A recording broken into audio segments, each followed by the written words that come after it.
Magandang umaga po. Ayun, magising na kayo. Yan, salamat po doon sa passage na iyon dahil ako ay dinervyos bigla. Di po kami nagkaintindihan ni Kuya Leo. Ephesians 1 din po, pero 13 to 14 lang po ang ating tatalakayin.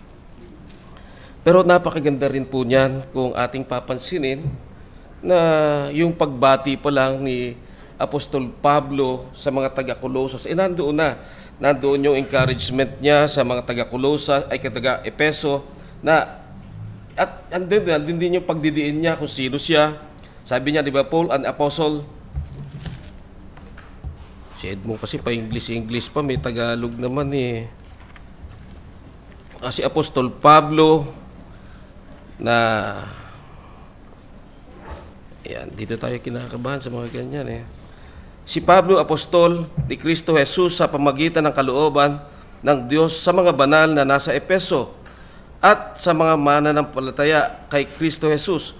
Sumainyo nawa ang biyaya at kapayapaan mula sa Diyos na ating Ama at Panginoong Jesucristo. At hindi lang yun, pagdating sa verse 3, yung binanggit ni Deacon Leo, yung purihin nawa ang Diyos at Ama ng ating Panginoong Jesucristo na siyang nagpapala sa atin kay Kristo Jesus sa bawat pagpapalang espiritual sa sangkalangitan. Yung, kung inyong matatandaan, lagi kong binabanggit na ito ay isang sentence lamang mula doon sa Grego, yung 3 hanggang 14. Pero yung verse 3, yung sinasabi niya, yung mga pagpapalang espiritual. Yung mga pagpapalang espiritual dito, ang sinasabi ni Apostol Pablo, unang-una, yung plano ng Diyos, yung yung plano ng Diyos sa verse 4 hanggang 6, verse 4 hanggang 6, yung pagkapili niya sa atin, yung plano ng Diyos ito, at yung Diyos Ama, at yung pagdating doon sa 7 hanggang 12, ay ito yung ginawa ng Panginoong Jesucristo para sa ating mga mananampalataya. At ang ating tatalakayin ngayon ay ang 13 hanggang 14 lamang.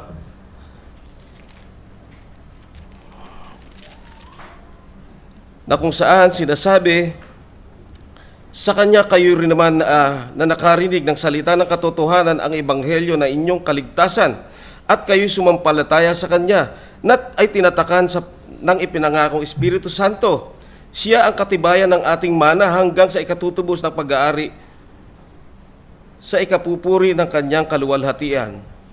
Pagpalain ng Panginoon yung salita niya na siyang ating binasa ngayon. At makikita natin dito, hindi lamang yung plano ng Panginoon, ang mga biyaya niya, yung blessing niya, yung accomplishment, bagkus hanggang sa ngayon, ito ay umaabot sa atin. Kung paano ito ay sinabi ni Apostol Pablo doon sa mga taga-Epeso, tayo ay inaabot nito, yung pagsiselyo ng banal na Espiritu.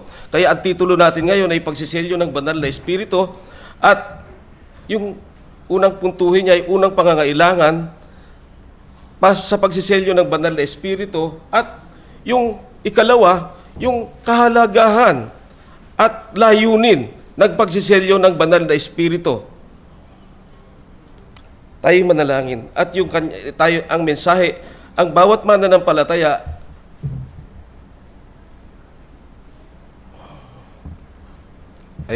ang bawat mananampalataya ay sinelyuhan ng banal na Espiritu para sa kaluwalhatian.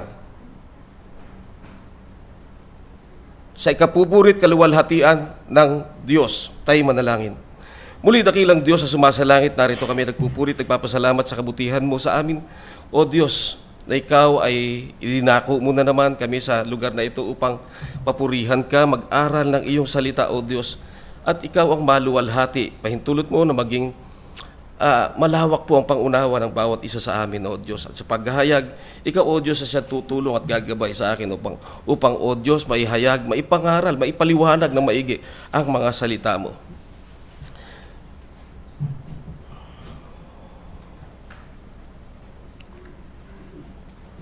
Kung titingnan natin dyan sa verse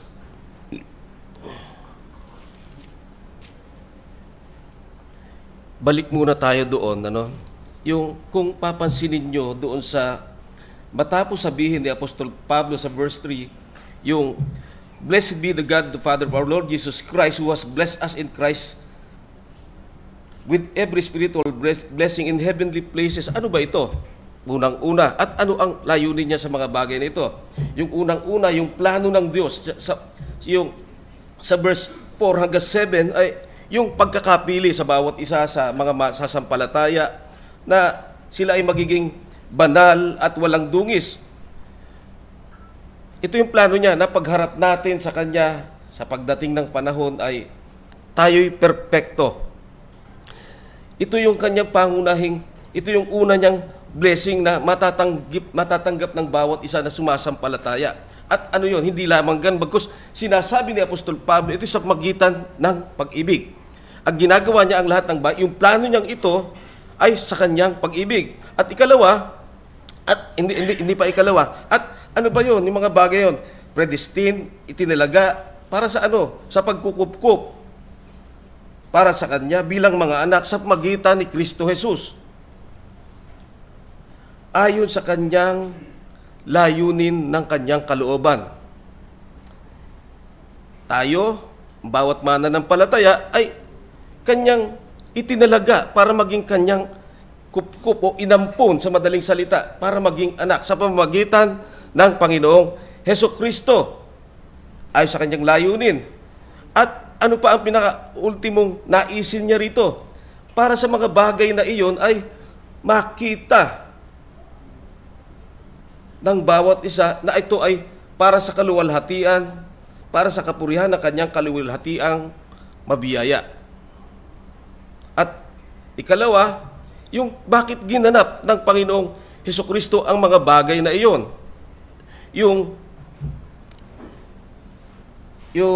in Him we have redemption, yung pagtubos sa pagitan ng Kanyang dugo, yung forgiveness of sin, forgiveness of our trespasses. Yung forgiveness of our trespasses na binanggit ko na nung una, anong mga nakaraang pangangaral dito, hindi lamang kasi ito yung pinatawad na kita, hindi katulad sa atin, pero pag kung makikita yung mukha mo, yung gano'n, di ba? Itong ginawa ng Panginoon, pinatawad, wala na. Binura ang galit niya, binura ang lahat ng pagkakasala mo.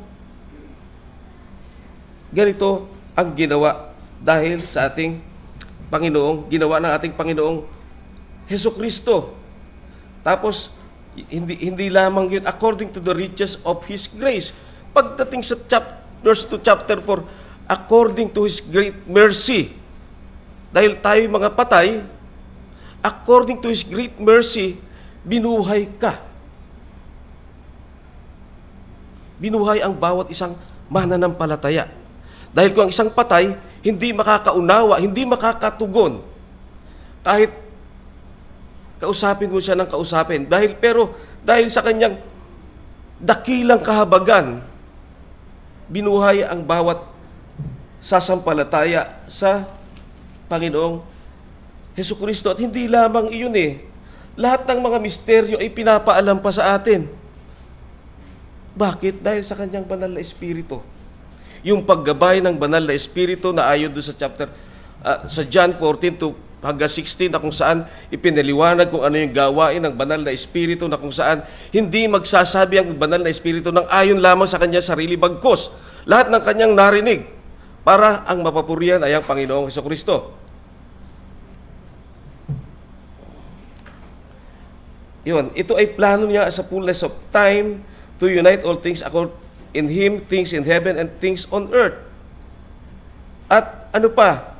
In Him, inulit na naman kung ano yung plano ng Diyos. Ito, in Him, ito yung accomplishment niya. Ito yung inaccomplish ng Panginoong Hesukristo. In Him, we have obtained an inheritance, having been predestined according to the purpose of Him who works in all things according to the counsel of His will. Ayon sa kanyang decree. At ang decree niya ay nasaan? Ito ba ay kusang ibinibigay sa iyo ng sarili na? Hindi. Ang decree o counsel of His will ay ang kanyang banal na salita at ang lahat ng ito. Ay, hindi ako galit ha. Sabihin niyo, galit ako. Yung pagdating doon sa verse 12, kung paano yung kanina sa verse 6 ay to the praise of His glorious grace. Ngayon, ikaw naman, dito pagdating dito sa verse 12, so that we, sila, si Apostol Pablo, sinasabi niya, na kami naman, na unang sumampalataya kay Kristo Jesus ay para sa kapurihan ng kanyang kaluwalhatian. Ito yung sinasabi ni Apostol Pablo, na ang bawat isang mananampalataya ay sa kapurihan ng kanyang kaluwalhatian. Pero paano mangyayari ang mga bagay na iyon? Kaya tayo umabot dito sa verse 13. Yung word dyan kasi na in Him, tumutukoy siya doon sa verse 6 na in the beloved, sa kanyang bugtong na minamahal na anak. In Christ, ilang beses sa sinabi, lahat yun ay sa magitan ni Hesukristo. Ang plano ng Diyos ay sa magitan ni Hesukristo.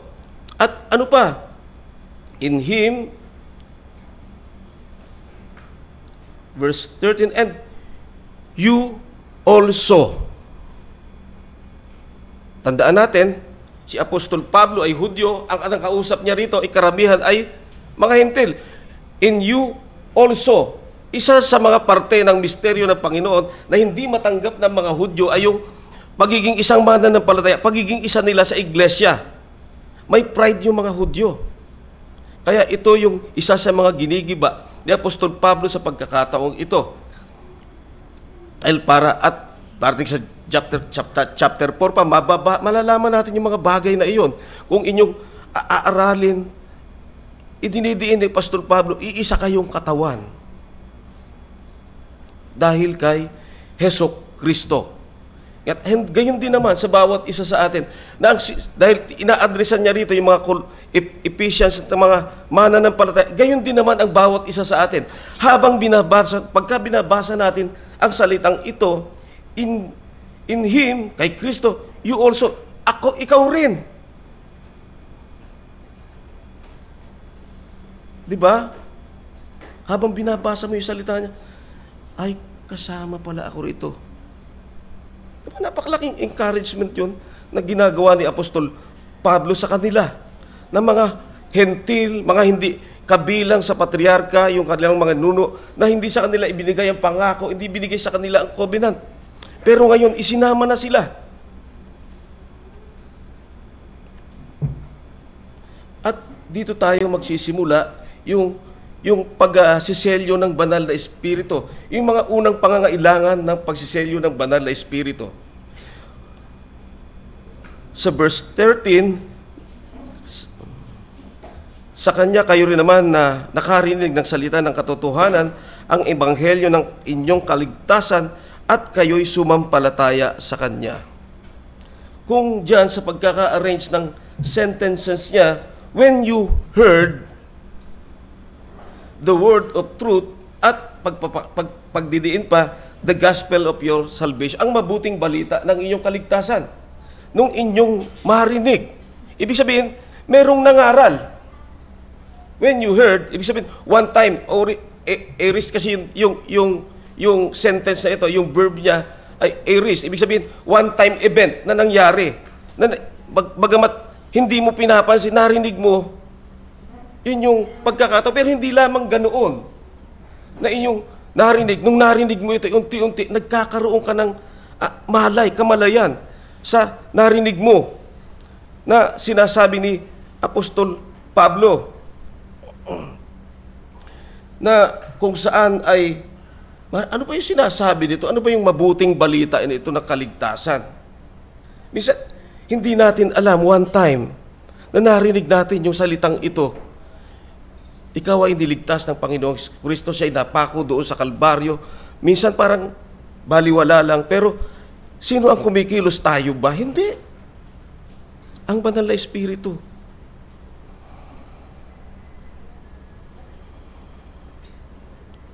Yung pangangailangan, ito kasi yung unang pangangailangan bago ka selyo ng banal na espiritu. Marinig mo ang pangangaral, marinig mo ang mabuting balita.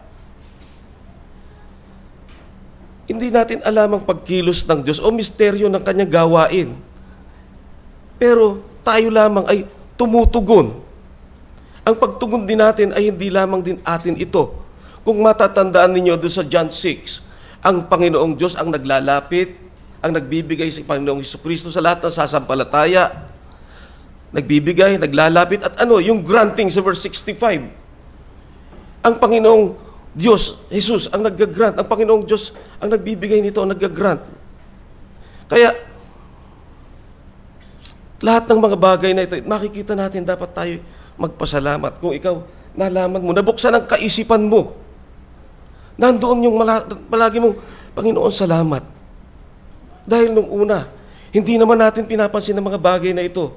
Pero nung may nangaral ng kanyang salita, hindi mo man alam, unti-unti andoon ang pagtugon mo. Ito'y kilos ng banal na espiritu.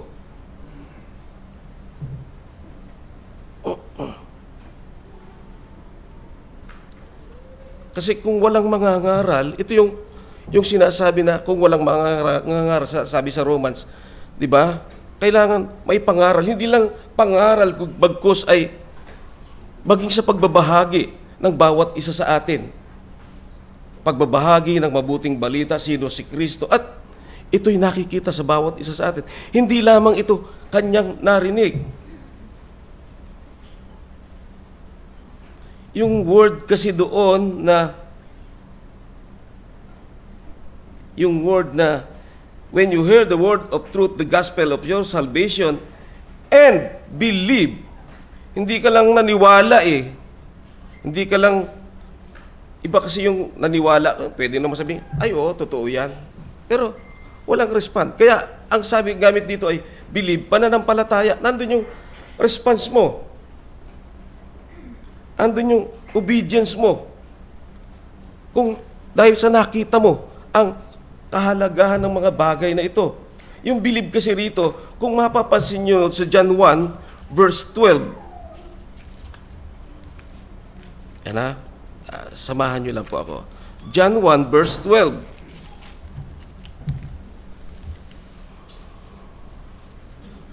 Subalit sa lahat ng tumanggap sa Kanya na sumasampalataya sa Kanyang pangalan, ay Kanyang pinagkalooban sila ng karapatan na maging mga anak ng Diyos.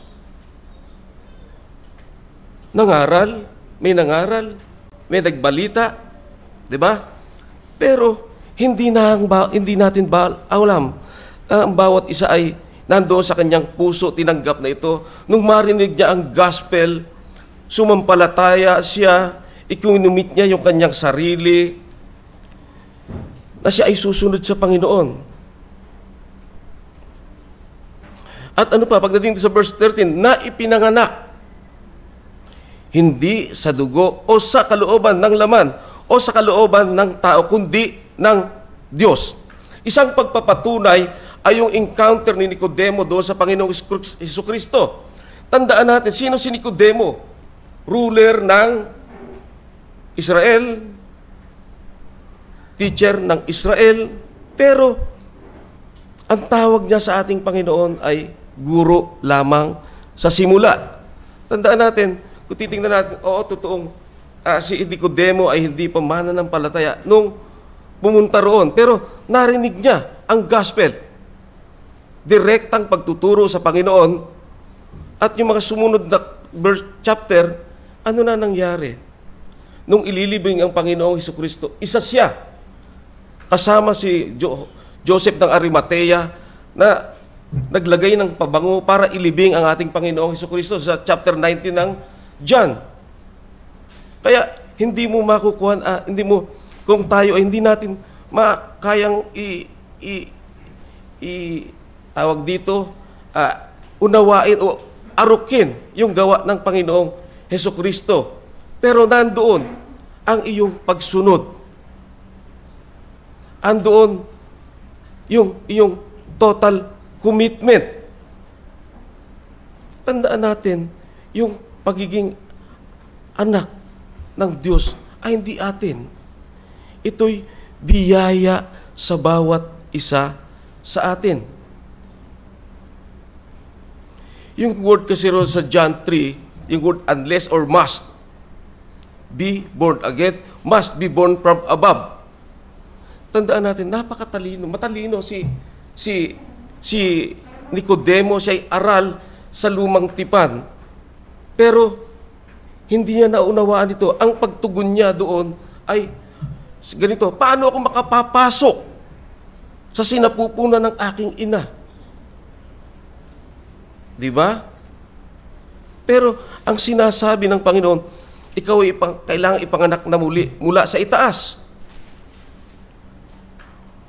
Tapos ando na yung pagpapaliwanag ng ating Panginoon mula ron sa verse 7 hanggang 8, ando na. Kaya, ang bawat isa sa atin ay minsan binabaliwala natin ito. Pero may proper time ang Panginoon habang nandito pa tayo. Hindi lang tayo, bagkus ang ibang tao rin. Kung minsan tayo nagbabahagi, parang binabaliwala nila ito. Pero hindi tayo ang kikilos sa kalooban ng taong ito, kundi ang Diyos. Ang atin lang ay patuloy na ipanalangin sila. Huwag nating pilitin.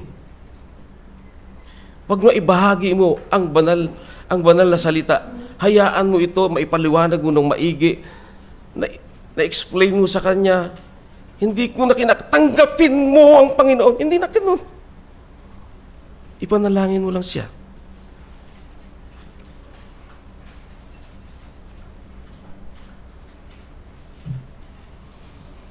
Believe in Him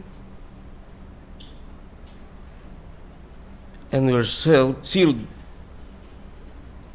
with the promised Holy Spirit. Yun po yung mga pangunahing pangangailangan sa pagsiselyo ng banal na Espiritu. Nandoon yung iyong narinig mo yung salita at ganoon din naman, sumampalataya ka. One time din ito. Pero nagpapatuloy. Yung encounter na yun, one time. Pero yung sanctification ng Panginoon ay nagpapatuloy. Yung pagpapabanal sa atin. Dito tayo sa ikalawang punto na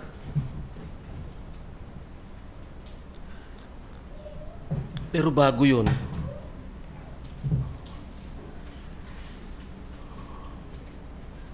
totoo ba na oo, bawat isa sa atin ay nakarinig ng Kanyang salita? Pero yung pagsampalataya, nandun ba ang commitment mo sa iyong mga narinig? Nandun ba ang iyong lubos na pagtitiwala na si Jesus, yung Kanyang sinasabi, I am the way, the life, and the truth. No one comes to the Father except by means of me. Siya ang daan.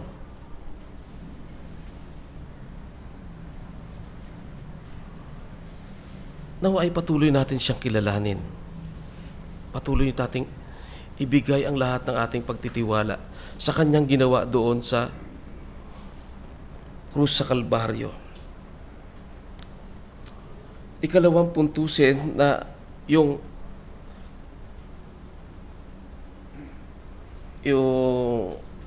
pagsiselyo ng banal na Espiritu, yung kahalagahan nito at yung layunin. Bakit niya sinelyuhan ang mga mananampalataya? So verse 13d, we're sealed with the promised Holy Spirit, who is the guarantee, sinasabi ni Apostol Pablo, yung pagsiselyo ng banal na Espiritu ay siyang garantiya ng ating mana of our inheritance until we acquire possession of it to the praise of His glory. Ano ba yung sinasabing pagsiselyo dito? May maraming bagay kasing sinasabi. Di ba? Nung time nila noon, sa lumang tipan, pag merong sulat ang isang hari na dadalhin doon sa isang certain person, ito'y sineselyuhan at tinatatakan ng kanyang ring. Ito yon para malaman kung kanino galing. At ano pa, ito'y marker rin, pag dumating na ito ron, tatatakan mo rin bilang acceptance. Bilang pagtanggap sa iyo. At ano pa, ito'y nakaselyo para hindi ito bubuksan nung nagdadala. Para safe, hindi niya mabubuksan ito. At pag dumating ito doon, ibig sabihin, walang nag-leak na balita. Yun yung isa sa mga gamit doon.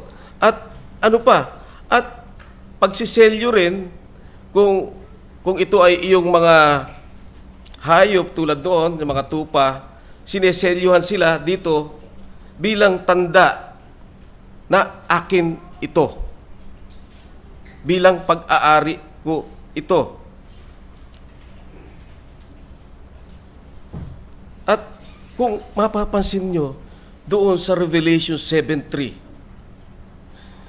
basahin ko lang sandali Apocalypse 7:3.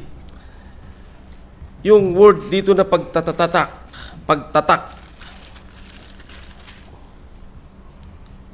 na sinasabi, huwag ninyong pinsalain ang lupa o ang dagat o ang punong kahoy hanggang sa aming matatakan ang kanilang mga noo, ang mga alipin ng ating Panginoong Hesukristo. Di ba? Pag ikaw ay sinelyuhan ng banal na Espiritu, kanino kang pag-aari? Pag-aari ka ba ng kapitbahay mo? O pag-aari ka ng Panginoong Diyos?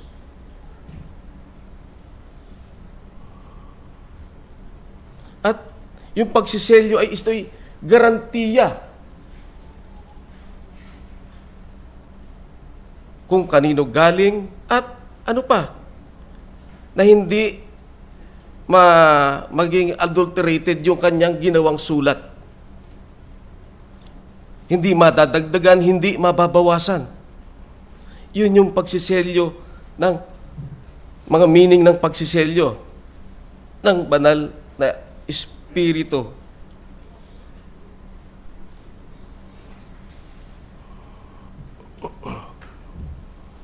At paano tayo sineselyuhan ng banal na Espiritu? Ito boy, nakita mo lang sa noo, may sa takdo? Hindi Ang pagsiselyo ng Panginoong Diyos sa pagitan ng Kanyang banal na Espiritu ay sa pagitan ng ating puso. Magitan ng ating Espiritu, tinatakan ka sa iyong puso na ito ay anak ng Diyos. Para ano? Ikaw ay anak ng Diyos. Para ano? Para ikaw ay makasunod sa Kanya.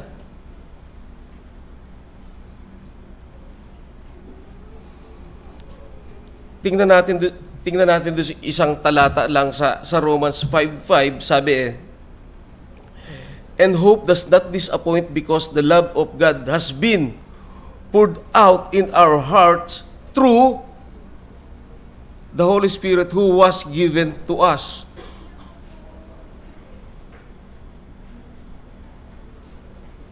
Ito yung sa ibang salin ay ito yung ibinigay, itinatak sa bawat puso ng mga mananampalataya. Kung paanong ito ay sinasabi doon sa mga taga-Epeso, gayon man din patuloy tayong inaabot nito. Pag ito ay ating narinig, nababasa, inaabot tayo.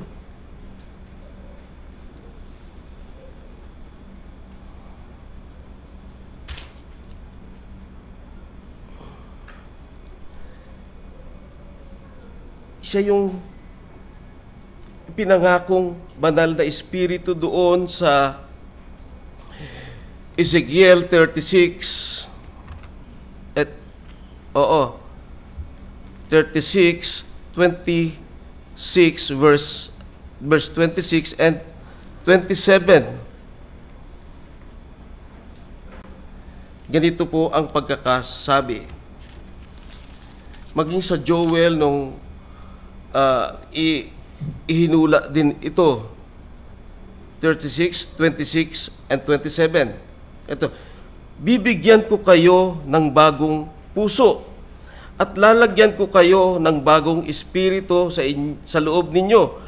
Aking aalisin ang batong puso sa inyong laman at aking bibigyan kayo ng pusong laman. Pagdating sa verse 27, aking ilalagay ang aking espiritu sa loob ninyo at palalakarin ko kayo ng ayon sa aking mga tuntunin at magiging maingat kayo sa pagsunod sa aking mga batas. Dito pa lang sa sinabi ni Ezekiel, di ba? Doon sa 26, bibigyan ko kayo. Ito yung sinasabi niya doon sa mga taga-Epeso.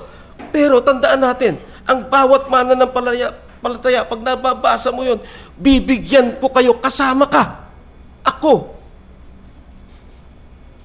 ng bagong espiritu sa loob ninyo. Ito yung sinasabi ko kanina sa puso ng bawat isa sa atin.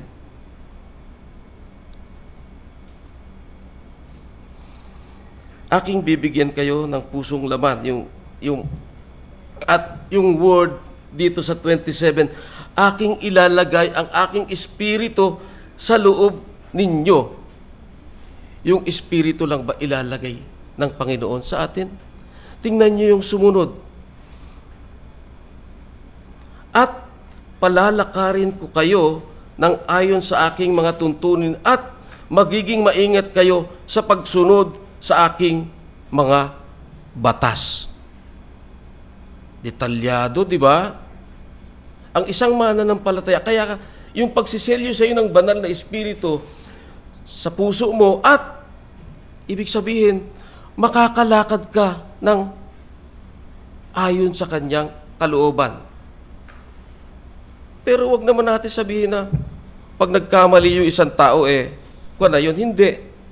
Maaring ipinararana sa kanya ang mga bagay na yun para makita niya yung kanyang kamalian, makita niya yung kanyang pagkakasala at siya ay patuloy na manumbalik sa Panginoong Jesus, Panginoong Diyos.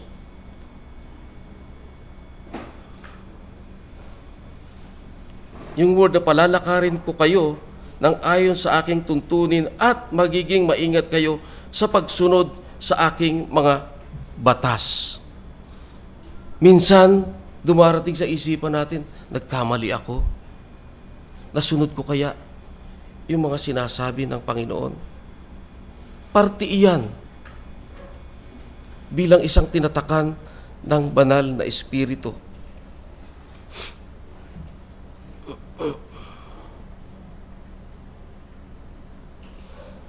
At makikita natin dyan, siya yung garantiya kasi Paano siya naging garantiya? Ayon doon sa hula ni Ezekiel na yung ating katubusan ay magpapatuloy. Di ba? Yung word dyan na aking aalisin ang batong puso ng inyong laman at aking papalitan ng batong puso ng inyong laman at aking bibigyan kayo ng pusong laman. At ano pa? Yung word, ang aking ilalagay, aking espiritu sa loob ninyo, yung kaya ka makakalakad at palalakarin ko kayo ng ayon sa aking mga tuntunin. Ayon sa aking mga tuntunin. At hindi lang basta lumakad ka sa tuntunin ng Panginoon Yung verse, yung kasunod niyang verse ay kasunod niyang mga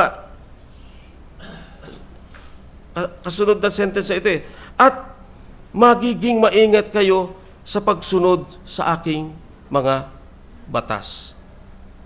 Di ba kumpleto pag naglagay ang Panginoong Diyos? Hindi siya maaring magkamali.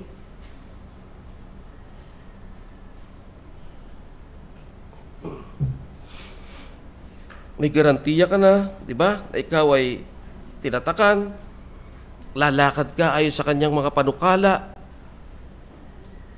ng maingat. May pag-iingat. At tandaan natin, maging yung pag-iingat natin na lumakad ayon sa kanyang naisin sa kanyang panukala. Hindi rin ito sa atin, hindi lang tayo. Bagkus, sabi sa Pilipos 2:13, God works in you. Di ba? To do. Kung paanong gumagawa ka sa iyong sarili, pero gumagawa rin ang Panginoon para sa iyo. Hindi lang ikaw.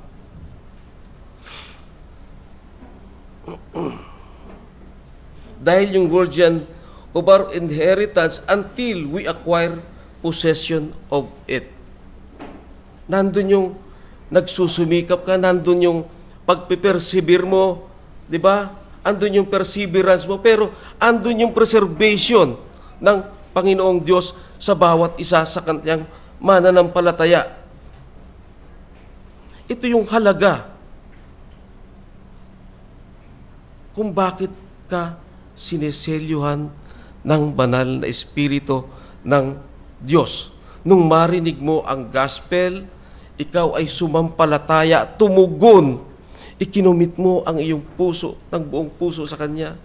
Ito yun ang sinasabi ni Apostol Pablo. At of our inheritance until we acquire possession of it. Hanggang sa redemption.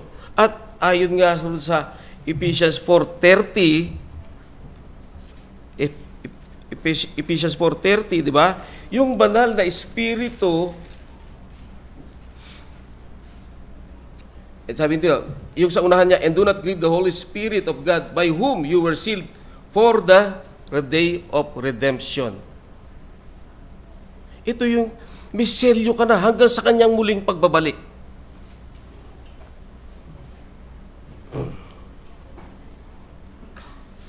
Kaya, bilang mga mananampalataya, nandoon ang ating dapat pagpapasalamat. Panginoon, salamat. Isa ako sa tinawag mo. Isa ako sa tinuruan mo. At isa ako sa pinipreserve mo para hanggang sa dumating ang Panginoong Jesucristo.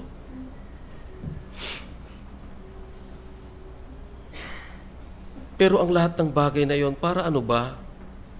Until we acquire the possession of it. Ito yung purpose niya, yung panghuli.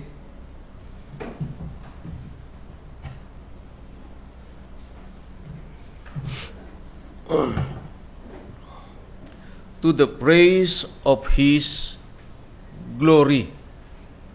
Kung paanong doon sa verse 7 na makita natin na tayo ay para sa kaluwalhatian niya.